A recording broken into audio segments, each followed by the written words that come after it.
नमस्कार दोस्तों, मैं हूं आपका दोस्त विनोद शर्मा और आपके साथ एक और तस्वीर ले आया हूं। दोस्तों बड़ी प्यारी सी तस्वीर है, राजनीति से परे ये तस्वीर, क्योंकि हमारे तिरंगे झंडे की बात हो रही है। आप समझ रहे हैं कि 15 अगस्त को हर जगह पूरे हिंदुस्तान में अभी एक पहल लगाई गई है, उठाई गई है एक आवाज़ कि हर घर में तिरंगा। ये आपने सुने हैं बहुत सारे नारे। अब कोशिश यहाँ से एक प्रयत्न, और ये यत्न काफ़ी प्यारा दिख रहा है आपको, जिस तरीके से ये महिलाएं जो कि घर को संभालती हैं पूरे देश को भी संभाल सकती है और देश की राष्ट्रीयता को भी संभाल सकती हैं। फिलहाल आपको दिख रहा है जहरगिरी आश्रम में पहुंच चुका हूं। यहाँ पर महाराज डॉक्टर अशोक गिरी महाराज जी हैं, श्रीमंत हैं। ये जो जूना अखाड़ा की मैं बात करूँ, और फिलहाल एजुकेटेड हैं महाराज जी, और इनके शिष्य जो होते हैं वो भी बड़े एजुकेटेड होते हैं। जो भक्त आते हैं वो भी बड़े पढ़े लिखे होते हैं। फिलहाल बात करने वाला हूँ महाराज जी से। यहाँ पर ये जो तिरंगे हैं इनका वितरण किया जा रहा है और ये घरों पर सजेंगे। भिवानी में, छोटी काशी में सजने वाले हैं। फिलहाल देखिए यहाँ पर बहुत सारे लोग हैं और गुड़िया से मैं बात करने वाला हूँ। पढ़ती हैं आप, स्टूडेंट? हाँ जी सर।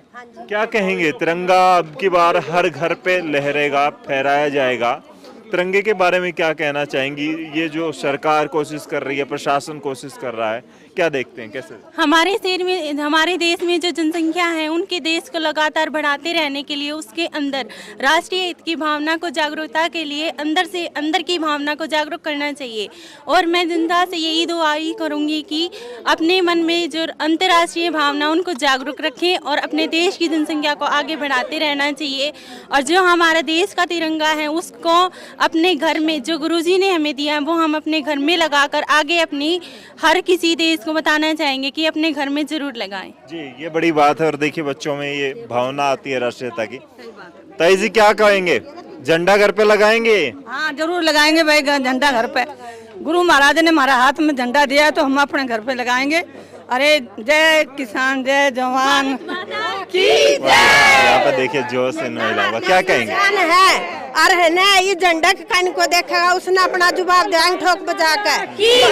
और के नाम है ना, सारा भाईचारा एक से, और हिंदू हो, मुसलमान हो, सिख हो, ईसाई हो, सारे एक से हमारे लिए। और जो कोई हमारे खिलाफ बोला उसने इसे कितरिया जवाब देवांगे करड़ा सा। इस तरीके से यहाँ पर महिलाओं में बातें हैं। और ये देखिए किस तरीके से बुजुर्ग महिलाएं हैं लेकिन झंडा साथ में लेकर, ये प्रसाद के तौर पर यूँ माने कि आज महाराज जी ने स्पेशली राष्ट्रीयता की प्रसाद दी है इनको। महाराज जी क्या कहेंगे, अब की बार हर घर पे झंडा फहरेगा? तो ये जो सरकार की कोशिश है, प्रशासन कोशिश कर रहा है, आम जनता कोशिश कर रही है, इससे कितना पहल जगेगी? लोग समझेंगे कि हम हिंदुस्तान के वासी हैं और हमारा झंडा हमारे सिर माथे।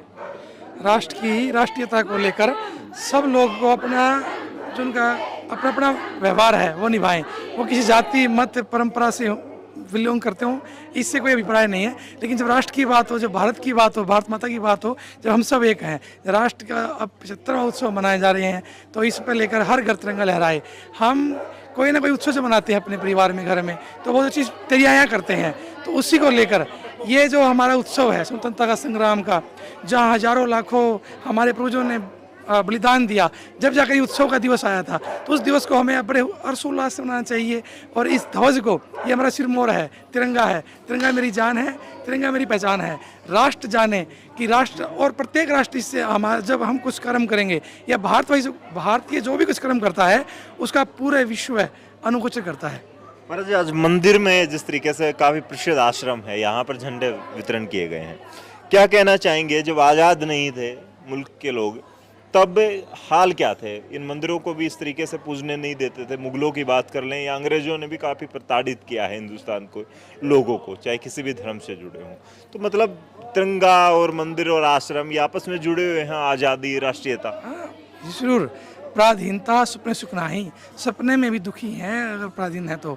और हमारे मठ, मंदिर, हमारी धर्म संस्कृतियाँ, यहाँ तक कि हमारा रहना सहना खाना सब, जब हम परतंत्र किसी के अधीन हो गए तो अपना कुछ भी नहीं कर सकते। और झंडा, ध्वज, हर एक राष्ट्र की एक अपनी पहचान है। इसे नहीं कि अभी मठ मंदिरों से क्रांति निकली है। झांसी की रानी जब झांसी की रानी जी ने स्वतंत्रता संग्राम लड़ा तो उसके साथ जूना अखाड़े के हजारों लाखों योद्धाओं ने, नागा सन्यासियों ने साथ रहकर साथ दिया और लास्ट दम तक उन्होंने लड़ा। तब भी उनका जो अभिशाप था, अंग्रेजों का जो प्रतिशोध था सन्यासियों से, हमारे हजारों मठ मंदिर तोड़ दिए गए थे, सन्यासियों को मार दिया गया था, वो जो भूमि थी उसको अंडर गवर्नमेंट कर दिया गया था। तो अभी तक हम केस लड़ रहे थे अखाड़ों के, लेकिन अब जाके अखाड़ा और सरकार है और भारत की जो राष्ट्रीयता है वो सच में सामने आ रही है। लेकिन इसके पीछे देशभक्ति की भावना जगी, देशभक्तों ने बलिदान दिया, जब जाकर हमारा स्वतंत्रता संग्राम मना रहे हैं, वही झंडा बांट रहे हैं। नहीं तो कपड़े पहनने का, झंडा तो बहुत दूर, वस्त्र पहनने का अधिकार भी हमें नहीं था। जो आज़ादी के पुरोधा थे, जिन्हें स्वतंत्रता संग्राम के हीरो कहा जाता है, कुछ को बांट दिया जाता है। जैसे कुछ दिन पहले सोशल मीडिया पर भगत सिंह को लेकर टिप्पणियां चल रही थी, वीर सावरकर को लेकर बांट दिया जाता है कि वो उस पंथ से जुड़े हैं, उसको आरएसएस वाले फॉलो कर रहे हैं या ये कर रहे हैं, उसके साथ जोड़ के देखा जाता है। तो इनको ऐसे जोड़ा जाता है, तब क्या पढ़े लिखे तबके में हलचल होती है, क्या सोचते हैं? और वो लोग ऊपर होंगे तो क्या सोचते होंगे? आज के युवा बड़े समझदार हैं, बुद्धिजीवी हैं। वीर सावरकर, भगत सिंह, चंद्रशेखर आज़ाद या अनेक महारथी या महायोद्धा जिन्होंने बलिदान दिया, उन्होंने ये सोच नहीं दिया कि ये मैं किसी मत के लिए दे रहा हूँ या किसी धर्म के लिए दे रहा हूँ या किसी विशेष समाज के लिए दे रहा हूँ। उसने केवल भारत माता के लिए अपना बलिदान दिया। तो आज के युवा राष्ट्र के पुनर्धारक हैं और ये जानते हैं कि उन्हें क्या सोचना, क्या देखना है, वो सब समझते हैं। वो जो विचार थे हमारे क्रांतिकारियों के, वो सब राष्ट्र के लिए थे, ना अपने एक को भवाना, अपने लिए नहीं, राष्ट्र के लिए। और राष्ट्र के लिए हम सब एक हैं और ये हमें बंटना नहीं चाहिए। जब राष्ट्र की बात आए, हम किसी को पसंद करते हो या ना पसंद करते हो, जब राष्ट्र की बात आए तब हमें एक होना चाहिए। जब हमारे जिन्होंने आहुतियाँ दी है वो किसी भी दल, प्रतिदल या संस्था से हो, उसका विरोध ना करें। उसके विचार देखिए, उसका बलिदान देखिए, उसका परिवार का बलिदान देखिए। उन्होंने क्या किया, उन्होंने राष्ट्र के लिए किया, अपने लिए नहीं किया, ना किसी दल के लिए किया। ये जो आज बांटते हैं, बांटने की राजनीति विषय ही नहीं करना चाहिए। जब राष्ट्र की बात आती है तो राष्ट्र जब आता है, हम सब भारतवासी एक है। जी, देश का जब मुद्दा हो तब एकजुटता की जरूरत होती है, और इतना ज़्यादा करोड़ों लोगों का हिंदुस्तान है, अरब की संख्या में जा रखे हैं। तो हम बात करेंगे महाराज जी, 15 अगस्त को तो काफ़ी मान सम्मान मिलता है तिरंगे को, लेकिन कुछ नासमझ लोग नालियों में, रोडों पर इन झंडों को फेंक देते हैं। पता नहीं क्यों भूल जाते हैं वो कि आज़ादी इतने आसानी से, इतनी सस्ती नहीं मिली हमें। तो उनको क्या कहना चाहिए? वो ये सोचे, उस चीज़ को ध्यान करे, कष्ट को ध्यान करे। अनेकों को कष्ट आने पर आज़ादी मिली है। ये तिरंगा आपके घर पर लहरा रहा है तो इसका सम्मान करें। 15 अगस्त के पश्चात अगर आपको कहीं मिले, उसको उठाएं, उसको नैनों से लगाएं, उसके अपने सिर मोर पर लगाएं, अपने घर रखें। आपसे निवेदन है, किसी भी तरह कहीं भी आपको तिरंगा, कहीं गली में, नालियों में, गलोचों में, उसको उठाएं। लेकिन ऐसा करें ही ना कि हमें उठाने का अवसर मिले, हम उसको लहराएं और हमारा तिरंगा लहराता रहे। ये विश्व विजयी तिरंगा प्यारा है।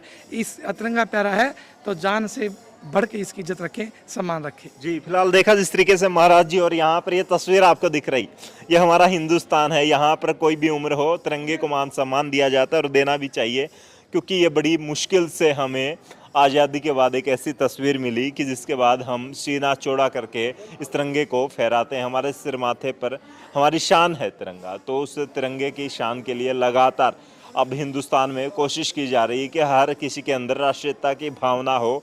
नेशनलिज्म की बात आती है तो हिंदुस्तान में हर व्यक्ति के दिल में तिरंगा धड़के, हर व्यक्ति के दिल में हिंदुस्तान की तस्वीर धड़के, हर व्यक्ति के दिल में भारत माता का नारा गूंजे। तो फिलहाल आपने देखा जिस तरीके से भिवानी के इस आश्रम से, और आश्रम हमेशा साधुओं को संन्यास के साथ साथ अच्छी शिक्षाओं के लिए जाना जाता है। फिलहाल यहाँ पर देखिए किस तरीके से नारे लगाए जाते हैं, और भारत माता और हिंदुस्तान के प्रति समर्पण की बात जो आती है, अपने देश और अपने राष्ट्र के प्रति समर्पण की बात आती है, वो शिक्षा यहाँ पर दी जाती है। पढ़े लिखे साधु से शायद उम्मीद भी आम जनता या फिर उनके भक्त ऐसे ही करते हैं। पीएचडी होल्डर हैं। पीएचडी बड़ी आसानी से नहीं होती। महाराज जी ने पीएचडी कर रखी है और उस पीएचडी का अनुसरण यहाँ पर इनके भक्त भी करते हैं। अच्छी शिक्षाओं के साथ, अच्छी साथ संगत के साथ महाराज जी अच्छे मैसेज देते रहते हैं समय पर, हर समय पर हम बात करें। फिलहाल आपने देखा ये वीडियो, कमेंट में जरूर लिखें, इस वीडियो को शेयर करें। तब तक के लिए धन्यवाद। राम राम।